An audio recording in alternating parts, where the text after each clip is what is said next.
Okay, so we're about to start the third portion of the fourth book, Behaaloscha. Literally, it means when you light, when you raise, when you light the candles.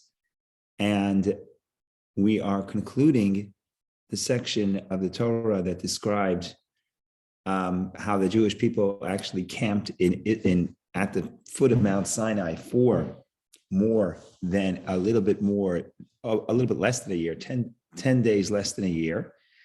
And in the past year, they received the Torah, they built the tabernacle, they built the Mishkan, the temple. Moshe received all the laws in the book of Leviticus.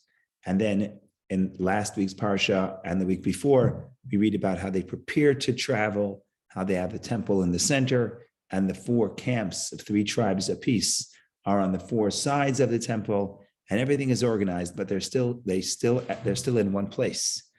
And when you get to this week's Parsha, we have a little bit more about the organization of who's going to do what. We have the Moshe sanctifies the Levites, but then we finally we have a law or two after that. We'll get to that. But then finally we get to the drama. The journey begins. They leave Sinai. And if you look at the last two portions, you get the feeling that everything was very organized, right? We know exactly where every person is supposed to be. We know exactly where every tribe is. We know when they deconstructed the temple to transport it, we know exactly which family of the Levites did what. And everybody was in line, everyone's in a position. We're ready to march forward toward the land of Israel, because we don't know the next story. Next Parsha is when the people sin with the sin of the spies, and then they are delayed for 40 years. But at this point, we're about to journey forward. So everything is so organized and everything is so tranquil. What happens is once they start journeying in this week's Parsha, very quickly you get chaos. And here is the Jewish people get their reputation in the beginning in this Parsha of complaining. And you have complaint after complaint after complaint. And it's basically a breakdown of the plan, of the organization, of the mission, of the desire to move forward to go to the land of Israel. And Moshe, for the first time, takes this very, very personally. And he also, there's a crisis in his leadership. For the only time in his entire history of leadership does he say things like, I cannot handle these people. He tells God, kill me because I can't handle these people, which is very unusual. So we want to think about what was the crisis that Moshe was facing. And ultimately, unfortunately and sadly, the debacle continues next week, where the Jewish people don't want to go to Israel. And again, like I said, their story is delayed. So the end of the Parsha is a little bit sad, I would say. But on the other hand, there's a lot of inspiration there.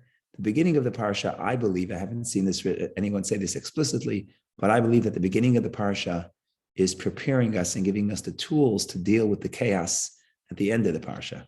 So that's my thesis. I hope it's true. You'll tell me in exactly 54 minutes at 11 o'clock if you agree with me or you disagree with me. So hopefully you'll share. I was going to say, hopefully you would agree with me, but I want a biased opinion. Okay.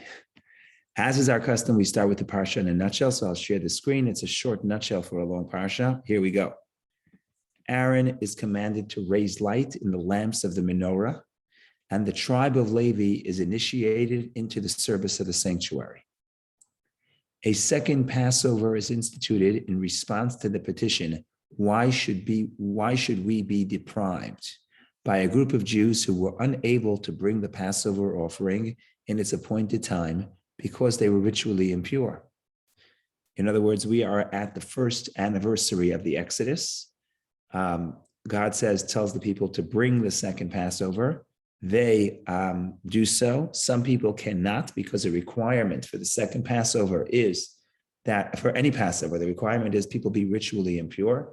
These people were not ritually impure. There are different opinions why that is, but they've touched kind of contact with the dead body, so they cannot offer the Pesach offering. So they approach Moshe and say, why would we be deprived? And then he turns to God, and God says, okay, there's a second chance And that is exactly 1 month after the first Passover. They have the second Passover, a second opportunity to bring the Passover offering. In any case, God instructs Moses on the procedures for Israel's journeys and encampments in the desert, and the people journey in formation from Mount Sinai, where they had been camped for nearly a year. So finally, after all this waiting, my brother called me 2 minutes before the class, 2 minutes to 10. So I'm the big brother, I have to pick up the phone call. So I said, Yaakov, I have 2 minutes. What can I do for you? So he said, okay, we'll talk later. But he told me like this. He told me, I'm waiting for a lot of things and I don't like waiting. Waiting is very hard. So that's what I feel like. I feel like the Jews are waiting at Sinai for a long time. They have all this built up tension. And now they finally journey. So it looks very optimistic, but it doesn't happen. It doesn't turn out that way. The people are dissatisfied with their bread from heaven, the manna, and demand that Moses supply them with meat. Moses appoints 70 people, 70 elders to whom he imparts of his spirit to assist him in the burden of governing the people. Now, this is an understatement. I mean, this is a really understatement about you miss all the personal drama of the people's complaints and Moshe's deeply, deeply emotional reaction to the complaint for meat. So we'll have to read some of it inside because the nutshell does not do justice. And finally, the conclusion of the story, Miriam speaks negatively of Moses and is punished with leprosy. Moses prays for her healing, and the entire community waits 7 days for her recovery, which is its own story, which has to be analyzed and thought about. So that, ladies and gentlemen, is the story in a nutshell. If there's anything that triggered your interest, let me know. Otherwise, we begin the journey, and I think we'll start from the beginning because that's what we'd like to do. But we have to spend some time in the second half of the parsha because that's where the drama is.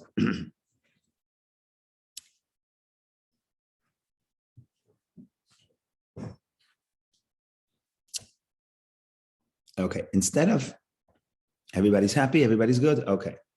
Yeah, everybody's good. Okay. Instead of starting from the beginning, I'm going to start from the middle and then go back to the beginning.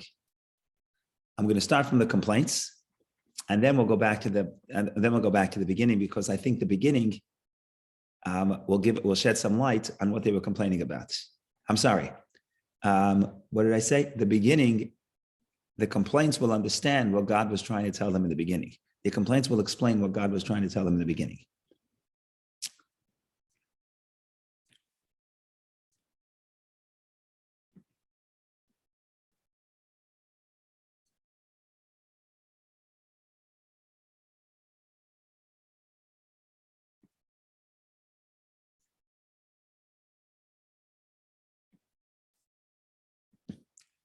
Okay, so let's share the screen. And we're jumping to the fifth reading. The fourth reading, we have a great length I'm sorry, we're going to the sixth reading. Wow. Okay. So the fifth reading describes at great length how they traveled and how it was so organized. They blow the trumpet and then they start traveling. It's a very, very detailed description. Finally, they start journeying. If you look at Numbers chapter 10, verse 35, this is very interesting because this is the verse. These are the verses that we say when we open the ark in the temple. You see, most of the prayer book is only about 2,400 years old. But most of the prayer book was composed, at least the main prayers were composed in the time of Ezra, between the first and second temple. There are some prayers that go back to the Torah. Most notably is the Shema that we say in the morning and at night. It's a biblical commandment. But this verse is the verse that the Jewish people said when the ark journeyed. When the ark with the Torah journeyed, when the temple journeyed, so the ark was journeying, the ark was held by the priests who carried it on their shoulders with sticks, the poles on their shoulders. So when the ark traveled, they said this verse 35. So it was, whenever the ark set out, Moses would say, "Arise, O Lord, may your enemies be scattered, and may those who hate you flee from you." And when it came to rest, he would say, "Repose, O Lord, among the myriads of thousands of Israel." God should rest amongst the Jewish people. When we open up the ark every Shabbat in the synagogue and also Monday and Thursday, like we did this morning here, we say this verse, even Ha'aron, it was whenever the ark set out, because even though the ark is not moving, the Torah is moving. So it's just interesting that this verse is something that we say in the prayer, and it goes back all the way to the Torah. In any case, what happens after that? Chapter 11. Someone once said, chapter 11, you know what chapter 11 is, right? We go bankrupt. So here's this almost like a moral bankruptcy. But in any case, a very strange verse. Verse 1 is very strange. Oh my God, what a translation. Okay. Literally, it's Vayihi ha'am kimitononim. The people work like complaining, or like complainers. It's a strange way. The way they translated here in the Mitzvah on the screen, the people were looking to complain. And it was evil in the ears of God, of the Lord. The Lord heard, and his anger flared, and a fire from the Lord burned among them, consuming the extremes of the camp. That's the complaint. The people cried out to Moses. Moses prayed to the Lord, and the fire died down. He named that place Tav-Erah, which comes from the word Be'erah, which is a burning fire. For the fire of the Lord has burned among them here. And then you have the next verse. But the multitude among them began to have strong cravings. Then even the children of Israel once again began to cry, and they said, who will feed us meat? We remember the fish that we ate in Egypt free of charge, the cucumbers, the watermelons, the leeks, the onions, and the garlic. But now our bodies are dried out, for there is nothing at all. We have nothing but manna to look at. And then the Torah describes how beautiful the manna was, but in any case, people want meat. So just parenthetically, it's very interesting. The Rashi right away says, what are these people talking about? They say in verse 5, we remember the fish that we ate in Egypt free of charge. They did not eat anything in Egypt free of charge. They were slaves. So there was nothing free. So what are they referring to?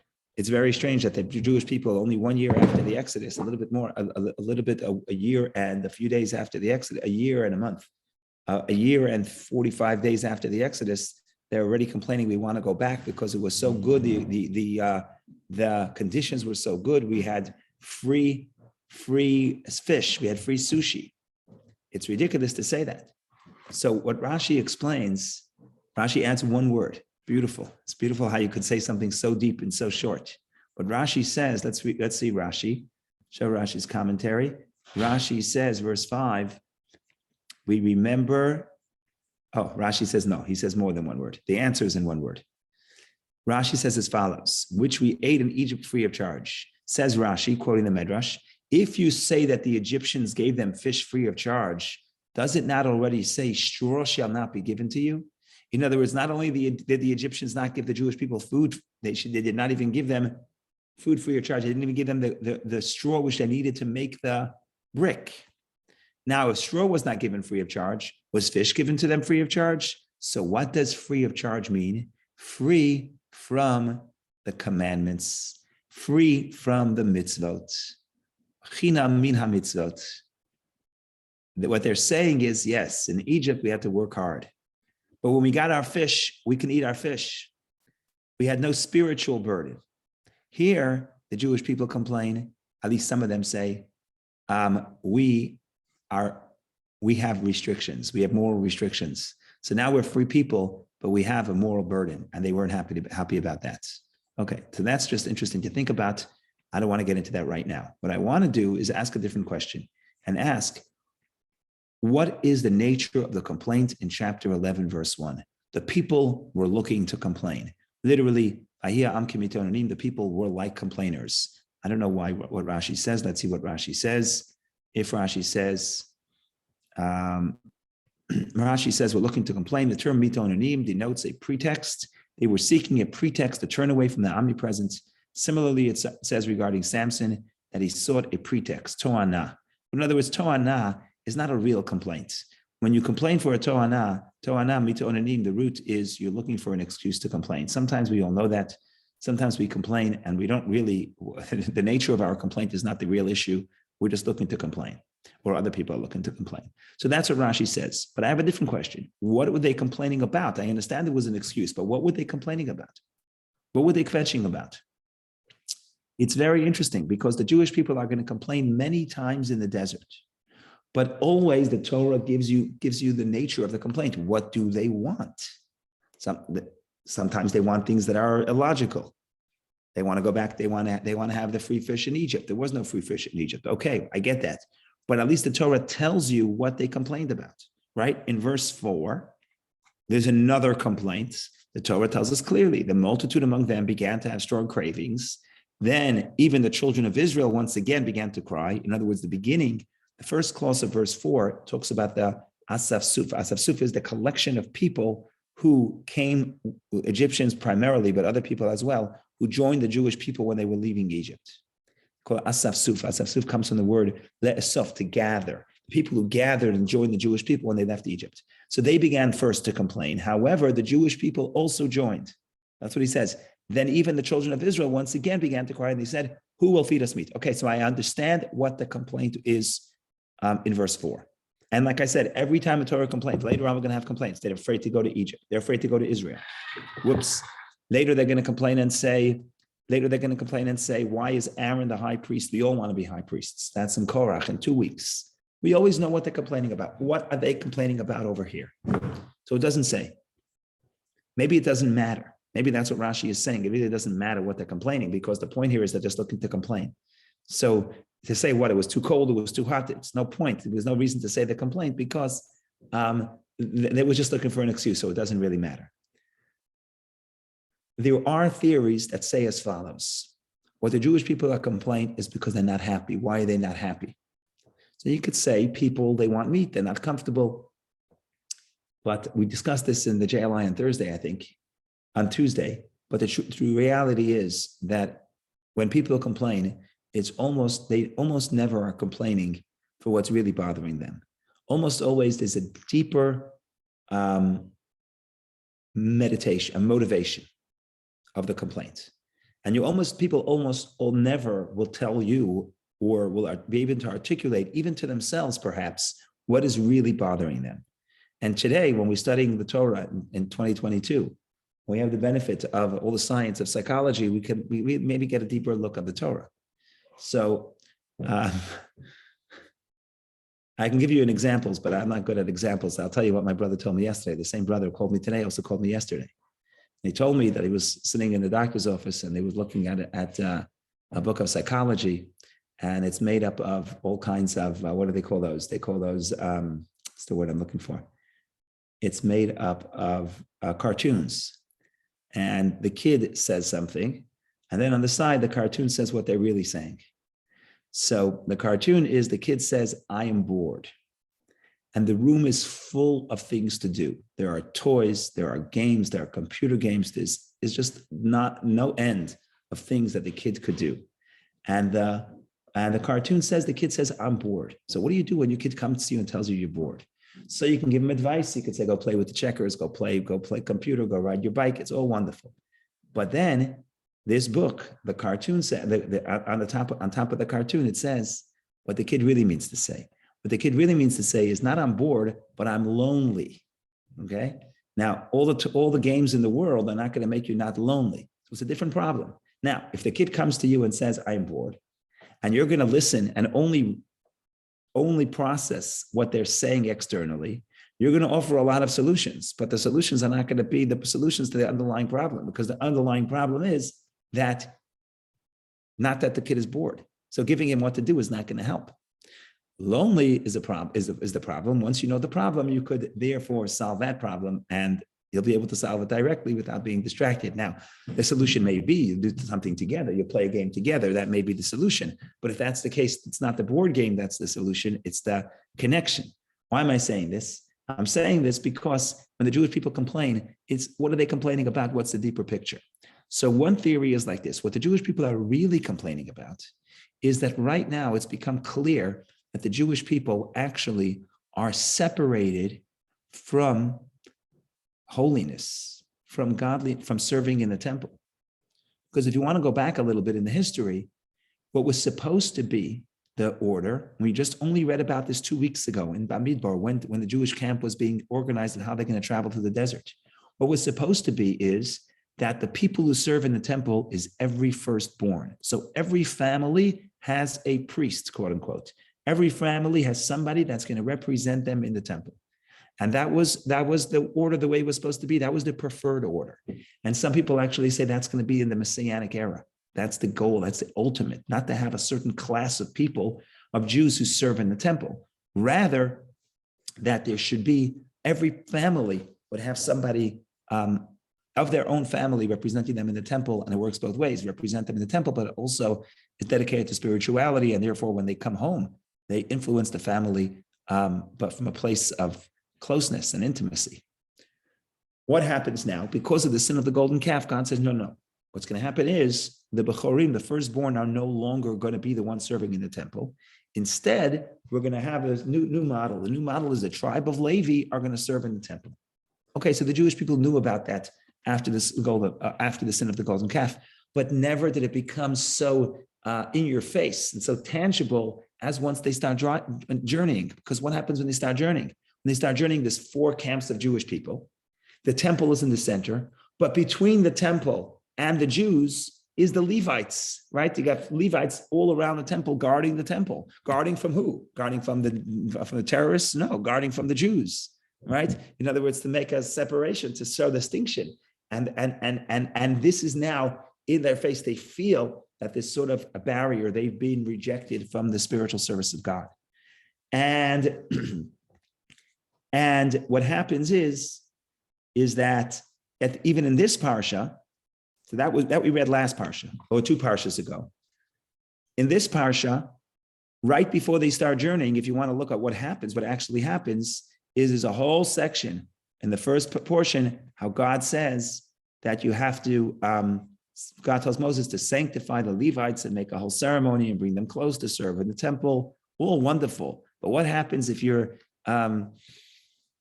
drawing attention to one family and saying how, wow, this family is going to serve in the temple? So now what do the other families feel like? Now, it's true that Judaism is not like the other ancient religions where the priests also had all the benefits of society. If you go back to the book of Genesis, you see that the priests in Egypt lived tax-free. They didn't have to pay taxes, and Pharaoh didn't control their land.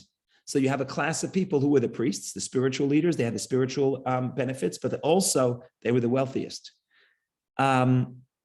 In Judaism, it's the opposite. There's no one class, there's no one group of people that has all the benefits. The priests serve in the temple, the Levites serve in the temple, but they have no land in Israel. They're not allowed to own any land. They don't get any land of Israel. They don't get anything in the land of Israel. So there's no one group that has all the benefits. So in that sense, it's more fair. But what happens here is that ultimately the Jewish people are feeling that perhaps, that's some way of reading this, they're complaining. They're not complaining because of what it seems they're complaining. Oh, maybe this is true. Maybe my brother was right. Maybe they're complaining that they're lonely, that they don't feel close to God because they feel that they're not Levites. Maybe that's what it is. And then what happens is, if you look from this point on to the end of the book, the complaints go extreme. Either they go very, very physical, they want meat, or they go very spiritual, they want to be high priests. Okay, they don't want the balance. The balance is hard, right? The balance that we are Jewish people, we're Israelites, we're not Levites. Our job is to live in the physical world, but still sanctify the physical world. That's a hard balance to lead. They want to either be totally involved in materialism, they want to eat meat, or they want to say, forget about materialism, we just want to be high priests, right? But the reality is we need the balance. And that this swing between extremes goes throughout this entire parsha and the next one and the next one. The next 3 parshas, all the complaints are swing back and forth. The balance is hard. Why am I saying this? So I'm just going to share for a second how the Jewish people God tells Moshe. So the statement, the parsha begins with the commandment that Aaron light the menorah. So we'll get to that in a minute. I only started from the middle to go back to the beginning, but we'll skip that for a second. We'll go to verse 5. So this is the first page of the parsha, verse 5. If you have the Art Scroll Chumash, it's on page, give me a moment to find it, hopefully. 775. Thank you. Thank you, Vicky. 775. Yes, indeed. So the second paragraph Verse 5, the Lord spoke to Moses, saying, take the Levites from among the children of Israel and cleanse them. This is what you shall do to them as to cleanse them. Sprinkle them with cleansing water and pass a razor over all their flesh. Then they shall wash their garments and cleanse themselves. Then they shall take a young bull, on and on and on and on and on. And then finally, thus shall you set apart the Levites from the midst of the children of Israel, and the Levites shall become mine. Okay, if the Levites are God's, the rest of the Jewish people are not bored but lonely. Okay, so what happens here is that's what's happening here. Why am I telling this to you? So bear with me just another minute or two, and we'll try to tie all the pieces of the puzzle together. So let's look at the opening statement of the parsha, verse 1. Okay, the Lord spoke to Moses, saying, speak to Aaron and say to him, when you light the lamps, the 7 lamps shall cast their light toward the face of the menorah. Basically, what he's saying, the menorah has 7 candles, but 6 branches, right? If the menorah has the center branch, it's not a branch, the center of the menorah is 1 candle, and then there are 6 branches, 3 on each side. So the candles should be facing the center, the wick. When you put the wick, you face the wick to the center. So 3 are facing to the center, the other 3 are facing to the center. That's one way of reading it. There's another way of reading it. We don't want to get into that right now. Bottom line is, Aaron did so. He lit the lamps toward the face of the menorah, and the Lord has commanded Moses. As the Lord has commanded Moses, this was the form of the menorah, hammered work of gold from its base to its flower. It was hammered work, according to the form that the Lord has shown Moses, so that he construct the menorah. Beautiful, beautiful story of the menorah, how they lit the menorah. Now, as we discussed yesterday at great length, so I'm not going to repeat it all, but problem with this passage is, what is it doing here? This is no less than the 3rd time that the Torah says that Aaron will light the menorah. So what is this passage doing here? So yesterday we said Rashi's interpretation, and we tried to analyze that. We'll leave that alone for right now. Today we're going to give the Hasidic interpretation. The Hasidic interpretation is that we're about to start journeying. If we're about to start journeying, every journey or every people needs a mission statement. You need a symbol for what you're trying to do, right? So we always talk about this, that the symbols in Judaism are not a symbol of God, but what we have to do. So the menorah is a symbol in Judaism. Not only in Judea, even the modern state of Israel, the symbol is the menorah. But the bottom line is because Jews respond to menorahs. And why is the menorah? What is the symbolism of the menorah? The menorah is the symbolism of the Jew whose mission it is to bring light into the entire world. So before we start talking about the journey, God reiterates to Aaron, but Aaron represents the Jewish people, that our job as a people, the reason why we're journeying was because we're the menorah, we're bringing the light to where we are going. And the Hasidic commentaries explain that there are 7 branches of the menorah, 7 lights. And 7 lights correspond to 7 types of Jewish souls. There's seven general categories of Jewish souls, how each soul serves God differently, but there are 7 general categories because there are 7 emotional traits. And we read in the verse that they're all miksha, they're hammered out. Hammered out means that the way they build a menorah is not by taking various pieces of gold and screwing them together, but they take one piece of gold, put it in the fire, and then they have to hammer out the menorah from one piece of gold. So the symbolism is that even though there are different types of Jews, there are 7 branches, there are 7 general ways to serve God, but they are all ultimately, they're all one, they're all interconnected, they're all one because it's all the same piece of gold that was hammered out to become the menorah. So the menorah, certainly from the mystical perspective, is the symbol of the Jewish people, who they are. It's the symbol of the Jewish people, their mission, which is to bring light to the world. In some sense, the reason why God, I think, perhaps, tell me if you agree at the end, or you could tell me now, the reason why God is telling Aaron about lighting the menorah, mystically speaking, Aaron lighting the menorah is Aaron inspiring the candles. The candles are the Jews. Every Jew has a fire within him, but Aaron's job is to ignite the menorah. There's a beautiful story of the Rebbe. I cannot do justice to it, but it's on. Maybe I'll post it soon. It's on a video, and the story is like this. There was a guy. He was the advisor for a few Israeli prime ministers. Yehuda Avner was his name, and he met the Rebbe a few times because with the prime ministers and without the prime ministers. And he describes a scene that it was 3:00 in the morning, and he's in the Rebbe's room when they finished the audience, and he's walking out, And then on the way out, he asked the Rebbe, I don't know if it was his question, he says, what is the role of the Rebbe? Like, what's your job? Like, what do you do for a living? So the Rebbe says, my job is to ignite the Jewish souls. And that's what they discussed during the meeting. On the way out, he's almost by the door, he turns to the Rebbe and he said, Rebbe, did you ignite my soul? So the Rebbe says, I can't ignite your soul, but I can give you the match. Right? So the Rebbe could tell you how to inspire yourself. Ultimately, nobody can inspire you. That's part of the debacle of the story, that it has to come from within. Even if God comes and speaks to you at Mount Sinai, there's no guarantee that it's going to affect you internally, because a year later you may be asking for meat and running all around the place, right? So nobody can inspire you. Even God cannot inspire you. But what they could do, what Aaron could do, is ignite your flame, show you how to ignite your flame. Like the Rebbe said, I can give you the match, but you have to ignite yourself. So Aaron's job is to ignite the Jewish people and inspire them to do their mission, which is to be a light. Okay. It's reiterated here. Why is it reiterated here? We already said this 3 times in the Torah. It's the 3rd time. Oh, because now we're starting the journey. So we have to be clear what the purpose of the journey is. Okay, beautiful. What about the underlying feeling that the Jewish people feel lonely? They feel like that they're not Levites. They've been sort of rejected in a sense. So perhaps I think that this opening parsha, this opening statement, the first 4 verses are responding to that feeling of loneliness or rejection, where the Jewish people took it as rejection. It's not rejection, but the Jewish people took it as rejection. Oh, now there's a barrier between us and the temple. Now the Levites are special. They're unique. They serve God in the temple. We don't.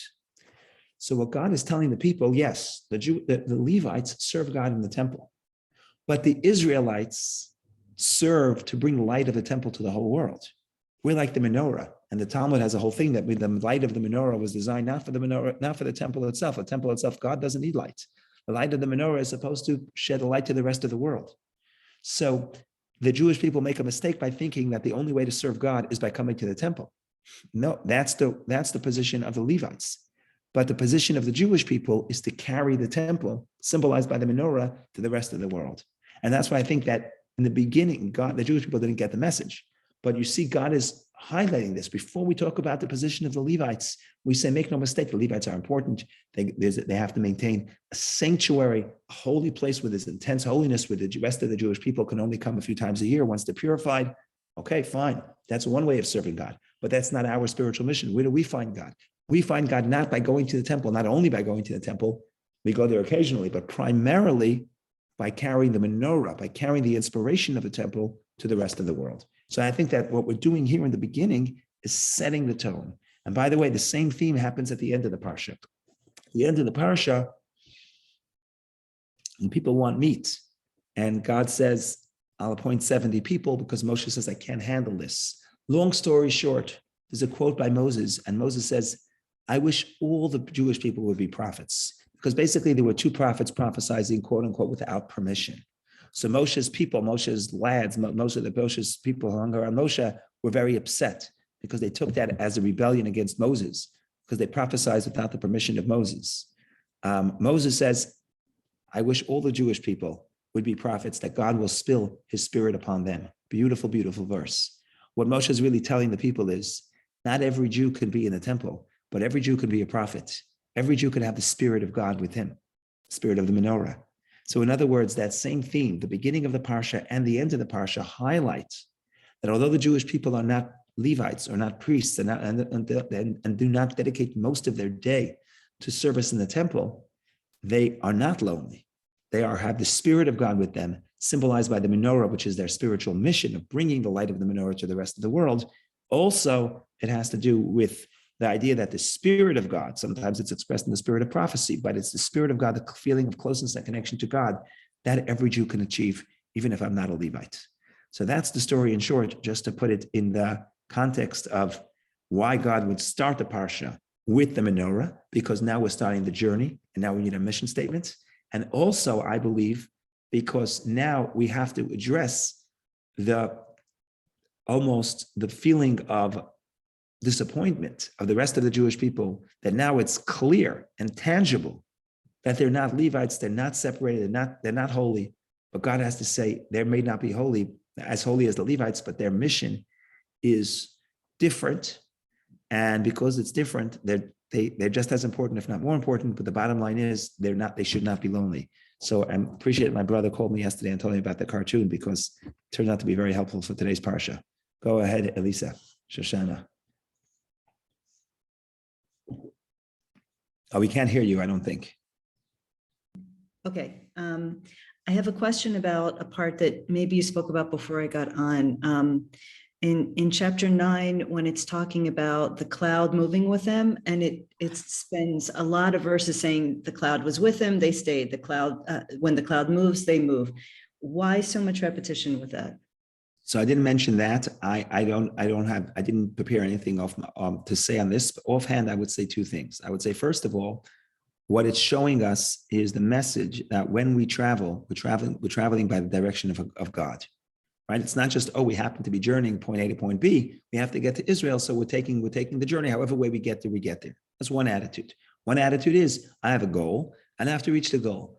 What the Torah is showing us here, that traveling with the cloud, and wherever the cloud rests, that's where they rest, is that the Jewish person, the Jewish people collectively, but the same would apply to the Jewish person individually, is being directed by divine providence.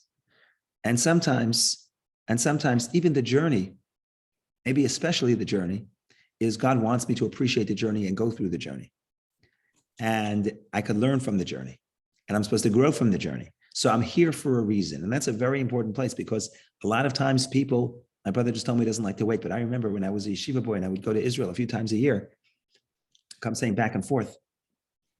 When I got onto the plane, maybe because I didn't sit in first class, maybe that's the difference. When I got on the plane, I just want to get off the plane. I just want to block out those hours. I'm not looking to make myself comfortable on the plane, because I'm on the journey. I want to get out of here. Other people show up and they pull out their books and they pull out their food and everybody's comfortable. They bring their favorite blanket. I never connected to that because I was like, I don't want a comfortable trip. I just want this over with. In other words, I think that's a mistake. In other words, in our life, a lot of time we're waiting. A lot of time we're on the journey. A lot of time we're trying to achieve something. And what the Parsha, I think, is highlighting is that even the journey is by divine direction. Hashem, you're here because Hashem wants you to be here, because there's something you should be doing on this plane ride, on this journey, and you're here because you're supposed to be here. And I think that's one side of looking at it. The other thing I was going to say is the same point, but it's just the other side of the coin, and that is it also highlights the difficulty of the journey, because you're dependent on God. So all of a sudden, you have a trip. I want a trip. Today was the plan. I'm going to get it. We're going to travel today. But all of a sudden, my kid is late, so now I can't leave when I wanted to leave. People like to feel like they're in control, and if they're being delayed because of an external factor, it's very hard for people to generate that patience, because people are impatient. There's a goal. They want to get to the goal. They don't want to sit and wait. So the Jewish people here now, even though yes, they're being led by God, but they are in some sense not making their own decisions. They're dependent on God to lead them. So they don't even know when we're leaving. Imagine you stop at a rest stop. You're on the highway. You stop at the rest stop and say, when are we leaving? I don't know. It could be a half an hour. It could be 6 hours, right? It's very hard to live that way because you want to be in control. But the reality is that same reality is because now you understand that you're here not because you want to be here, but because you're here because God wants you to be here. And there's something you're supposed to do here. So I think both those points are two sides of the same coin. The fact that we're being directed by the cloud on one hand makes it easier for us because we know that there's a purpose why we're here. On the other hand, it makes it harder for us because we're not making our own decisions. We cannot leave when we want to.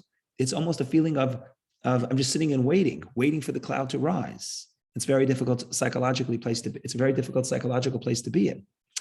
But the reality is that the problem is the cure. In other words, if you realize that the journey is also the destination. In other words, it's not just the destination and the journey is just an obstacle you have to overcome. No, the journey is part of the process. And it's true about the journey of life. I have my goals. So is the main thing to reach the goal?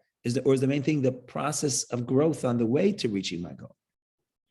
So I would say that's, if I had to think about the story of the cloud, that's where I would go. That's the path I would follow, I think. Thank you. Thank you. Go ahead, Vicky. Well, I had a question about something that we just talked about, the reasons for complaint, because it does, what you said, it does make sense because there is an underlying reason. We don't know what people are complaining about, but at the same time, it raises more questions because we don't know. We don't Who's know. complaining about what, because it's underlying reason, right? Also, there is a very strange story with the complaint and then the fire burning, and that didn't teach them anything. And then the Levites didn't get the land, the rest of the tribe didn't get the land yet, so they maybe just felt left out altogether. Right. So and maybe all other reasons and the multitude influence of that, what was their motivation to leave, what was their motivation to complain. So there's a lot of undercurrent, like, so can you maybe tell us what is what are commentators talking about in So that there's a regard? lot to say here, and you could look at every story individually. You could look at them collectively. The problem is that you're not counseling one person at a time. The complaining, you have 10 people coming to complain, and each person probably has a different motivation, right? We see that in the story of Korach. It's very clear that all the Jewish people, all the people who complain against Aaron and Moses in that story where they're complaining, why is Aaron the high priest? So it's very clear that they all say the same conclusion, but they all each have a different motivation, right? So it's very hard to generalize. But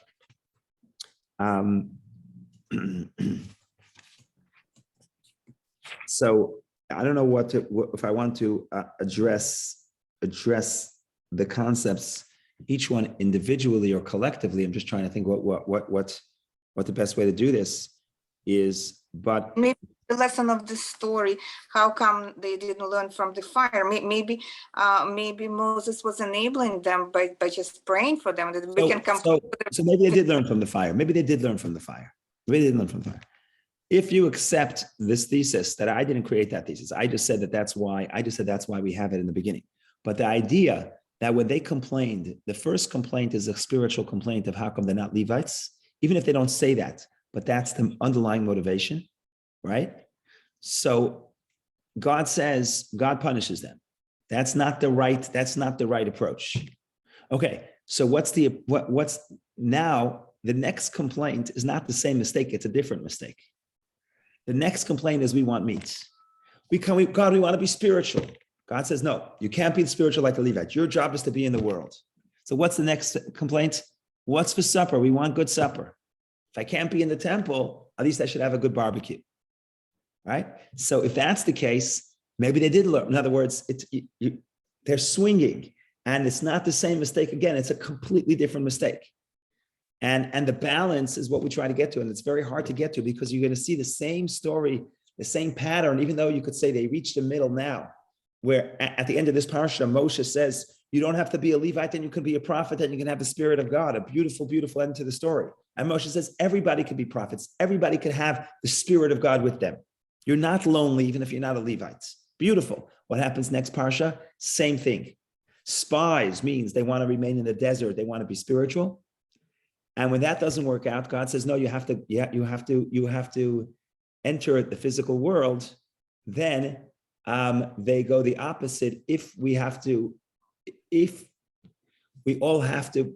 all of us are holy, because we can be in the world and actually be holy when we're in the physical world, when we're in the land of Israel, when we are farming, then who needs a high priest, right? If the model is to be holy farmers, then why do I need a high priest in the temple, right? So they're swinging, and it's a very difficult thing. And I'm going to say it's still difficult. And I would say that, at least in my view, Judaism, again, I'm not an expert in religions, but Judaism is an anomaly amongst religions when it comes to its message, its essential message. And that's why I like to say Judaism is not a religion, right? A religion says, as much as possible, you have to try to be spiritual.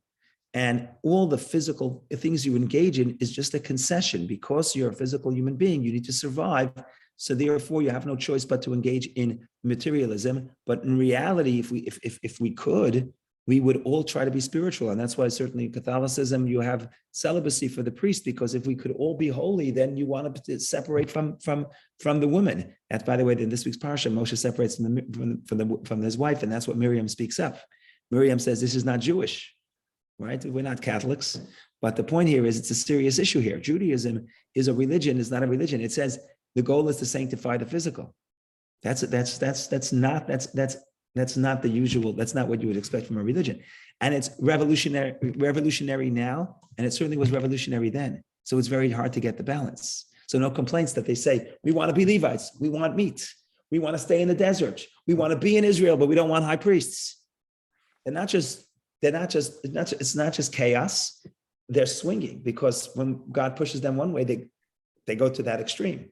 To get the balance is what it takes half of the book of Numbers to get to that balance. Okay, Elisa, is that you want to ask something? Is that? Yeah, I think it's more a question from last week. When we're talking about the mixed multitude, are they counted in the census as well? And are they attached to tribes? No, they're not. They're attached to tribes. They're not counted as tribes. They don't get a portion of the land of Israel, which may be part of the complaints, but that's another story. To be honest here, the sages tend to blame them for a lot of the chaos, that a lot of the sins of the Jewish people, most notably with the sin of the golden calf, because there it says that the language there says the people and then the children of Israel, and it keeps jumping back. So we say the people are the Erevav, the mixed multitudes, and they said these are your gods, O Israel, meaning not our God. So the short answer is that they were not Jewish. They were not part of it. They did not have a tribal ancestry, so they did not get portion of the land of Israel. They were supposed to be supported by the rest of the Jews. There was a story before in the story that someone with a Jewish mother and an Egyptian father who cursed God and was killed ultimately. The sages say that what he was complaining about was that he had no tribe to go to. I think that what the Medrash is really saying is that the people didn't accept him. And I think the whole story of the person who cursed God in the Torah is here to tell you what happens when you don't accept the person who does not have a tribal home. So I think it's a warning for the rest of the Jewish people. But that's the short answer. The short answer is no, they did not. They're not part of the tribes. And maybe that's. Go ahead. Does it say who they walk with in when they're moving? It doesn't say exactly. No, I guess different people joined different tribes. Different tribes took in different people. I don't know. It doesn't say. Go ahead, Warren. Please. Rabbi, when I hear you describe this going back and forth between spirituality and materialism or the physical world, I hear an echo of the discussions we've had about the Tanya and about the nature of the human soul, the animal soul versus the spiritual soul. And I wonder if there is a connection, and if that's been something which people have commented on. Yeah, that's a good point. I have to think about it. So you're saying basically within the same person, there is multiple drives. And Warren, you're saying that if I study Tanya and I have two souls, it's not surprising that at one moment I want meat, and the other moment I want a high priest. I want to be a high priest. It's not a contradiction. I'm not insane. Right? There's a famous. The Torah, I'm just going off for a second, parenthetically, with your permission. The Torah tells us that Rebecca had a very difficult pregnancy, and she went to God. She went to see God or the prophet, and God says, "Don't worry, you have twins. Basically, there are two people. You have two twins in your womb, and you're going to have two kingdoms are going to emerge from you." So the Medrash says, what was it mean such a difficult pregnancy? Every time she passed the study hall, the child is kicking. He wants to be born. Every time she I guess the study hall of Torah, even though presumably I don't know how many there were, but okay, that's the Medrash. Every time she passes the house of idol worship, the child is kicking. The child wants to get out. So she says, "What's going on? I have a crazy child. Does he want God or serve idols?" So that's what the Medrash says. But then the comment, I don't know if it's a real comment. It became a joke. I don't know, joke. It became this cute thing where they say, one second, if that's the question, what's the answer? Is she happy that she has a son, one child that's going to serve God and the other child that's going to be an idol worshiper? That's what the mother says. So the answer is yes. I'd rather have one child. I'd rather have one child serving God, one child serving the idols, but at least not another child that's crazy, can't make up his mind. Now, that's not a Hasidic joke. It's not a Jewish joke. It's certainly only a mother can't make that joke. Only a father could. But in any case, what you're getting at is that yes, it's not surprising, knowing what we know today, with the benefit of the Kabbalah and the Hasidic philosophy, and what we understand about human drive and human motivation. It's no surprise, says the Tanya, that the same person simultaneously will want God and want a steak. Why? Because if it's only one soul, then you're crazy. Then not only crazy is the wrong word. Then you're not genuine. Then you don't really want God. You're just a fraud. It's not a real feeling. But if, as we know, that you have both drives because you're really made up of two souls, then it's no surprise that 1 minute I want to be a Levite and the other minute I want to be meat. So that's an excellent point. I think what I was saying before is that even though within every person you have both drives, in generally speaking, if you want to talk generally, there are different types of Jewish people. Some spend most of their day in the physical world and have less time to find, to be in the realm of holiness. It's not that they have less of a godly soul. Their godly soul's mission is to sanctify the physical.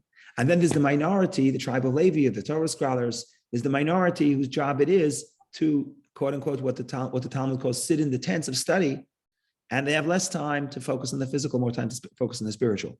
So in other words, I believe both those stories are true simultaneously. There's within every person, there's both drives, but then collectively, there is within the society of the Jewish people, how do we see our mission as Jews? How do we see, what do we value as a society? And like I said, certainly in those days, probably even today, but certainly in those days, it's very hard to comprehend that I'm not a Levite, but I'm still with God. I'm not a Levite, but my godly soul can still find expression by being in the physical world. So the short answer is I have not seen anyone address it explicitly, but I believe that everything you're saying is correct in the sense that this is a story not just about the collective people, but also within every person. And within every person, I think we can play out the same scenario. I have two drives. If I'm successful if I feel like I've failed at one, I'm going to try to go to the other. So if I seek to become spiritual and I have obstacles, sometimes disappointment leads me to abandon all spiritual pursuits. And the same is true in the physical world. Sometimes somebody is so is unsuccessful in the physical world, they have no choice but to escape and run to the study hall and find a meaning elsewhere. Now, none of those are the reality, and none of those are the desired. Desired result is the balance, of course. But I think that the same tension plays out within every person. And thank you for reminding me of this, because from the Hasidic perspective, everything we read about is not just about the collective Jewish people, but it's also within our own soul, within our own psyche. Part of us wants to be more of a priest. Part of us wants to be more eat free fish, meaning fish without any spiritual requirements. We don't have to make a blessing before or after. We don't have to sanctify the meal. We just want to eat for the mere pleasure of it, without sanctifying that pleasure. So we have both those drives, and that's the story. And that's why, even though we stood at Sinai, and even though God speaks to us, there's chaos within our soul because of that tension, and therefore there's no surprise that we're complaining on the road and all this is exploding. Maybe the surprise is that we got it straightened out by the time 40 years came around, but of course we didn't get it fully straightened out. That's the story of our history. That's the story of our people, and that's the story of our own personal life, to find the balance. So thank you. I just want to say one more thing. Elisa, do you want to? Maybe I'll say my point and then take a question at 11 o'clock in 4 minutes. Of course, there's a lot more to say. So the only thing I can tell you to comfort you that we're not covering the whole parsha is come back next year. That's all I can say. I'm kidding. Yeah, I'm just plugging for next year. Same time, same place. Hopefully on Zoom and in person. Hopefully we'll have both options. But in any case, what I'm trying to say is like this. Oh, what's another important story in this parsha? Second Passover. We didn't have time to get into it at length. I even pulled out the Talmud. I pulled up the Talmud here to read. Fascinating story. But the bottom line is this. The bottom line is the takeaway of the second Passover is that there's always a second chance. First Passover represents perfection. We're doing everything right. Second Passover represents failure. We failed. We were impure. God says there's a second chance. There are a lot of advantages to the second chance, even over the first chance. If you get into the details, there are fascinating things that the second Passover could do that the first Passover cannot do. Just to bring one. First Passover, you have to rid your house of chametz, of bread, of leavened bread, because the chametz will distract you spiritually from where you need to go. The second Passover, even though the Passover has to be eaten with matzah, You don't have to rid your house of chametz, of leavened bread. You could have matzah and chametz in the same home. And there are other examples. We can get into it and explain them. But the bottom line is there are many advantages to the second chance. Now, why is this story placed in exactly where it is in our parsha? So I'm just going to share where it's placed. I'm going to share where it's placed, and you'll see that it's really out of place. It's out of place. I shared it, I think, the third reading. The Lord spoke to Moses in the Sinai desert in the second year of their exodus from the land of Egypt in the first month, saying, so this is the first of Nisan, right? Yeah. No, it doesn't say which day of the month, but in Nisan, in the first month of the year, the first month counting from Passover. So it's Nisan, the first month. The fourth book opens, the book we're in, the fourth book opens on the first of Iyar, the first of the second month. In other words, this story, Numbers chapter 9, happened before Numbers chapter 1. So why is it doing here? So Rashi has his own interpretation. I'm not going to get into Rashi for that. You have to come back next year. What's my interpretation? My interpretation is the Torah is telling the reader, we're the reader, and we read this, we're about to hit a series of disappointments. And it could be depressing. And maybe, perhaps, the story of the second Passover being placed right before the disappointments begin and the missed opportunities begin is the Torah is telling you, yes, there's an advantage to do something in a wholesome way. And if we did it in a wholesome way, we would have certain advantages. But make no mistake, there are advantages to the path of failure and then growing from the failure and correcting the failure. And in some sense, you actually come out ahead. And that's the theme of the second Passover, which we don't have too much time to get into. We have about 60 seconds, so I'm not going to get into that. But what I do want to say is that by placing the story out of place, but it puts it in chapter 9 instead of chapter 1, the Torah is telling you, listen to the story of the second Passover, because the story of the second Passover will help you get through the next 4 parshas, which is a series of missed opportunities, a series of failure. Because the second Passover tells you that the failure, you can actually grow from the failure. And in the final analysis, when you fail and you get the courage to correct, you're ahead of the game. You're further than you were had you not failed to begin with. So that's my pitch. I think I haven't seen that written explicitly, but I think that's why it's placed over here. If you want to tell me that you agree or disagree, or you want a silent, what do they call it? A silent, what do they call it? A silent ballot or whatever you need. You can tell me you disagree. Agreement. Silence is agreement. We are in agreement. Okay. Yeah. The bottom line here is that this is just touching on the parsha, a few points, but I tried to give general, where are we heading? What do I do with the parsha that is so emotional, but also so sad, but also uplifting toward the end, because we got all this tension. We didn't have time to read it. So between now and Shabbos or on Shabbos, you can read the book for yourself. But the bottom line is I tried to give a few pointers of how to read this, what the deeper disappointment was, and ultimately what God was telling them. Every Jew is a menorah. And what Moshe tells them at the end, every Jew can have the Spirit of God. Our job is not necessarily to be a Levite, to lock ourselves in the temple, but to take the inspiration, bring it to the rest of the world. And that takes time to process. And we're going to fail before we fully process this.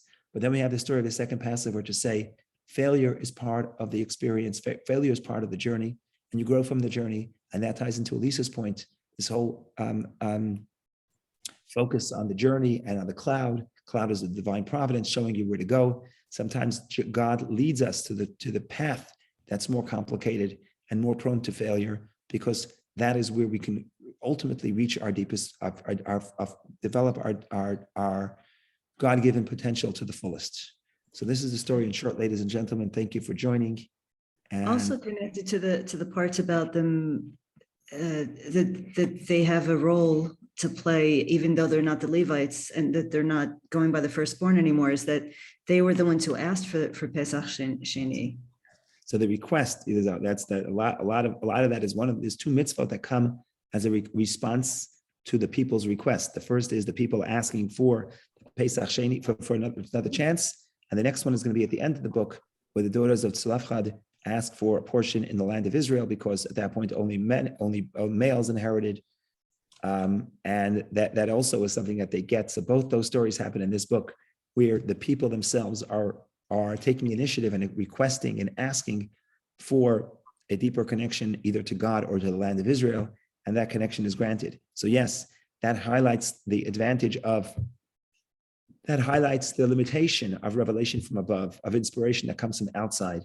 And it highlights the importance of transformation that comes from within, that comes from the people themselves. So yes, I agree. Thank you.